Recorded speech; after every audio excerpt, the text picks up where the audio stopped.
The Bounds of Reason. Chapter 2. The innkeeper wiped the rough tabletop with a cloth, bowed and smiled. 2 of his front teeth were missing. Right, then. 3 jackdaws looked up for a while at the blackened ceiling and the spiders dancing about beneath it. First beer, to save your legs, an entire keg, and to go with the beer. What do you propose with the beer, comrade? Cheese? risked the innkeeper. No, Boch grimaced. We'll have cheese for dessert. We want something sour and spicy with the beer. At your service. The innkeeper smiled even more broadly. His 2 front teeth were not the only ones he lacked. Elvers with garlic in olive oil and green pepper pods in vinegar or marinated. Very well, we'll take both.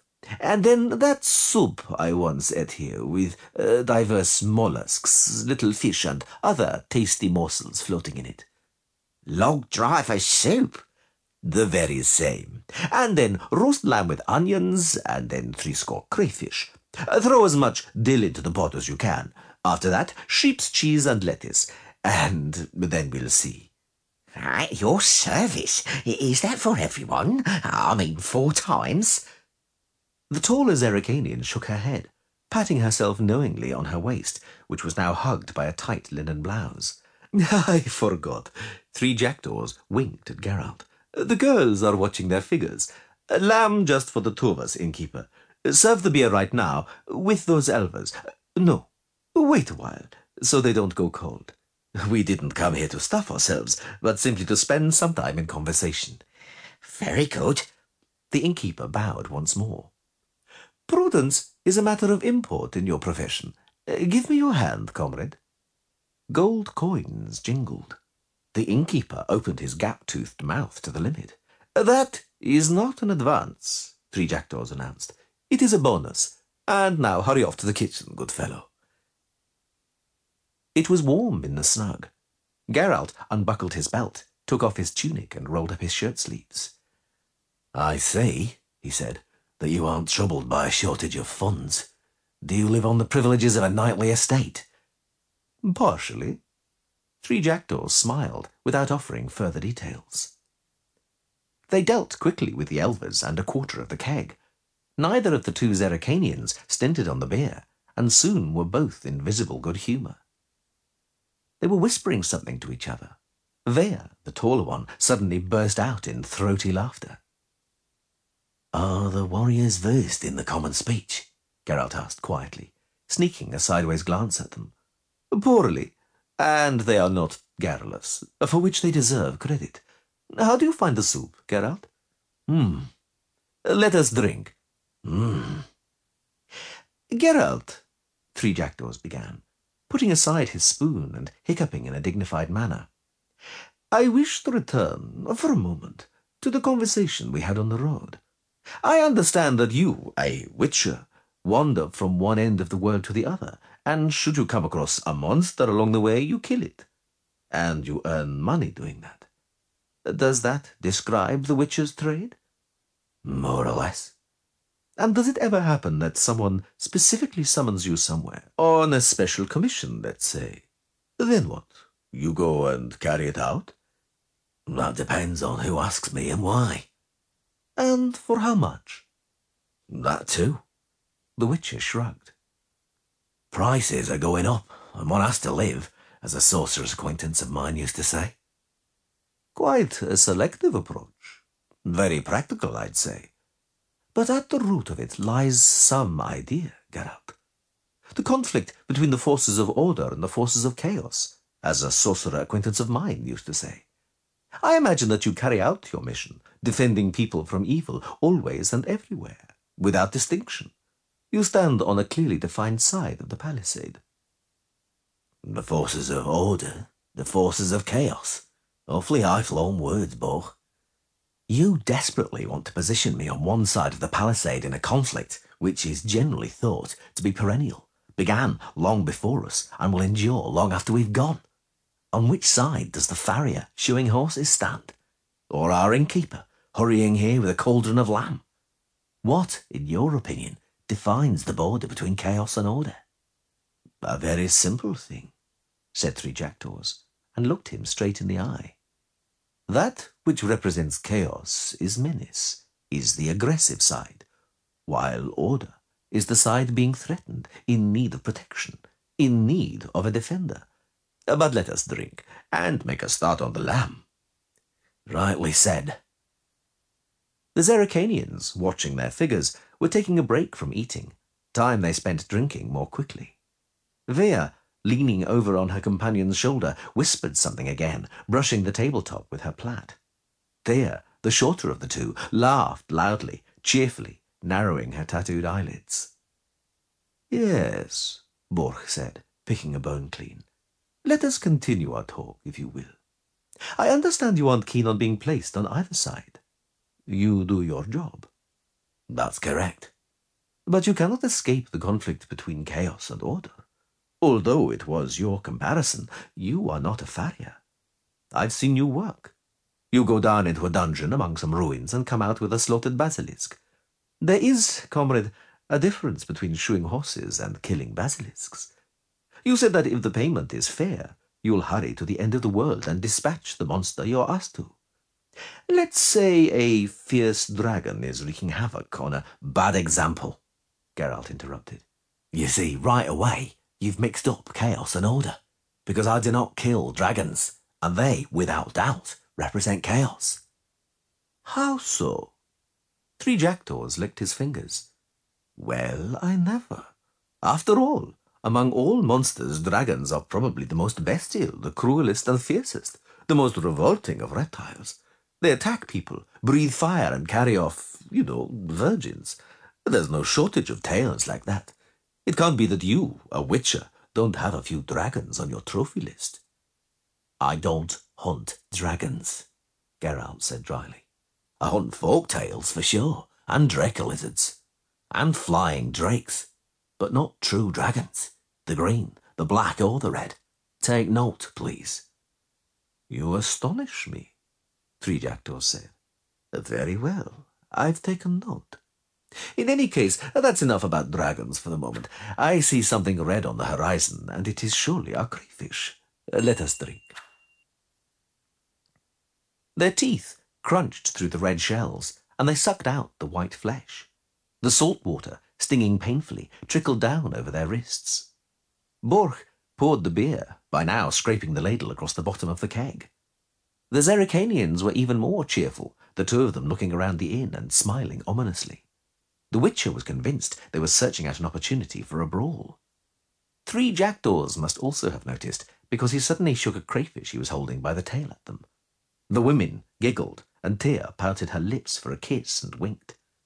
Combined with her tattooed face, this made for a gruesome sight. They are as savage as wildcats, Three Jackdaws murmured to Geralt. They need watching. With them, comrade, suddenly, before you know it, the floor's covered in guts. But they're worth every penny, if you knew what they're capable of. I know, Geralt nodded. You couldn't find a better escort. Zerrikanians are born warriors, trained to fight from childhood. I didn't mean that. Borch spat a crayfish claw onto the table. I meant what they're like in bed. Geralt glanced anxiously at the women. They both smiled. Vea reached for the dish with a swift, almost imperceptible movement. Looking at the Witcher through narrowed eyes, she bit open a shell with a crack. Her lips glistened with the salt water. Three Jackdaws belched loudly. And so, Geralt, he said, you don't hunt dragons, neither green nor any other colour. I've made a note of it. And why, may I ask, only those three colours? 4, to be precise. You mentioned 3. Dragons interest you, Borch. For any particular reason? No, pure curiosity.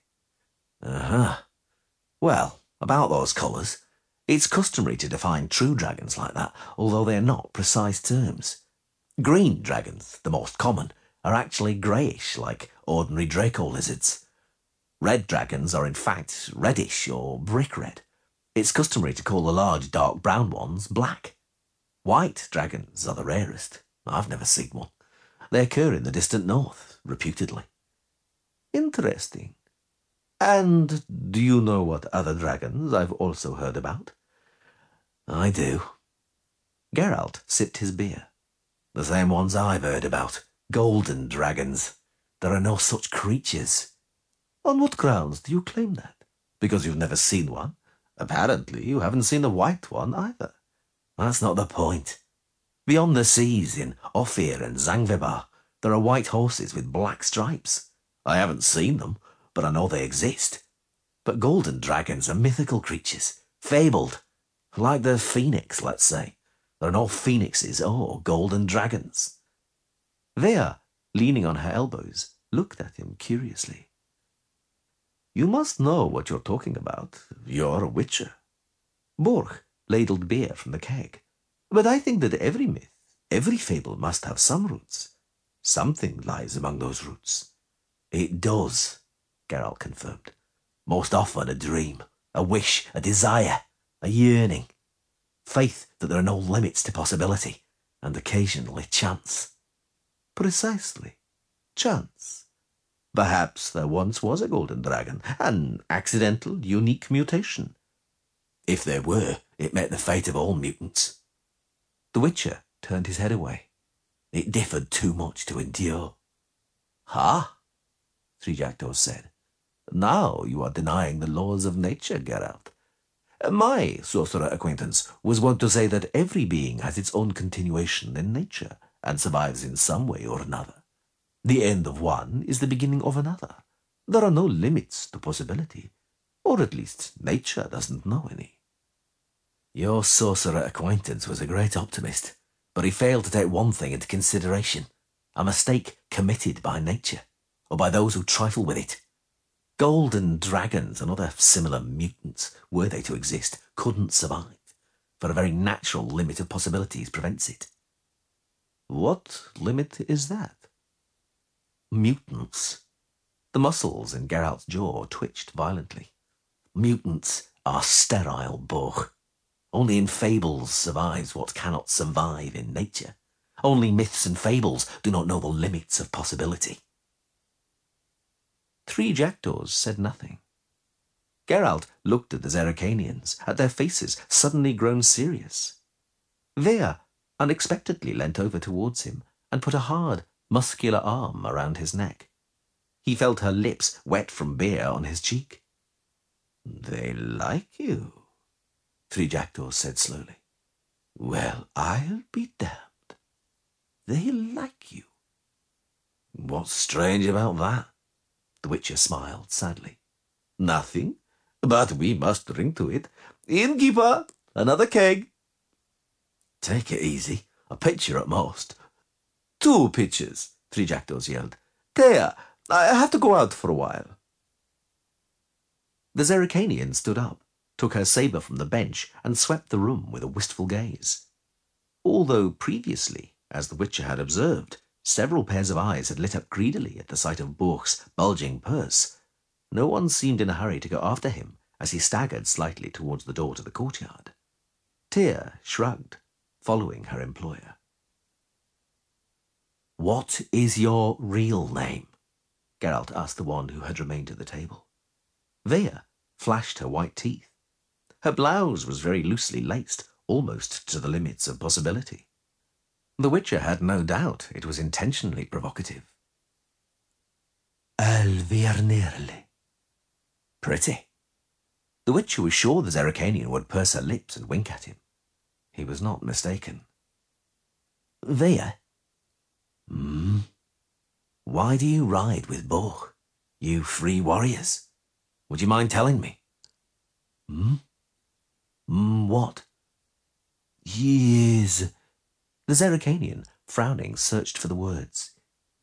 He is the most beautiful. The Witcher nodded. Not for the first time, the criteria by which women judged the attractiveness of men remained a mystery to him. Three Jackdaws lurched back into the snug, fastening his trousers, and issued loud instructions to the innkeeper. Tyr, walking 2 steps behind him, feigning boredom, looked around the inn and the merchants and log drivers carefully avoided her gaze. Vea was sucking the contents from another crayfish and continually throwing the Witcher meaningful glances. "I've ordered us an eel each, baked this time."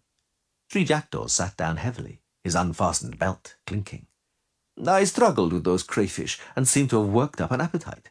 And I've organized a bed for you, Geralt. There's no sense in you roaming around tonight.